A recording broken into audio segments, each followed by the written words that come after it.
Hello guys, in this video I am going to show you how to reblog a post on Tumblr. But first I just want to mention, don't forget to subscribe to my channel because at 10,000 subscribers I am going to show you my whole YouTube revenue statistics and growth strategy, how to make money online. So let's jump into it. First of all, open the application on your phone. After that, you should select a post that you fancy and that you would like to reblog, so tap on it.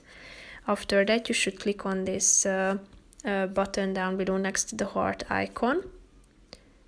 And here you can find the reblog section. As you can see, you can add text to this post if you would like to by tapping on this white blank part down below. So feel free to type in anything you want to.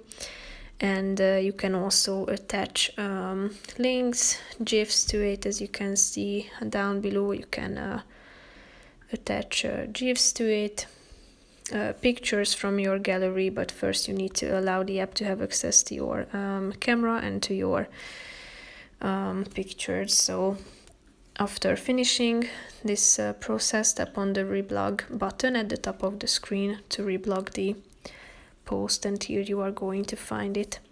That's pretty much it for this video, guys. See you in the next one. Bye bye.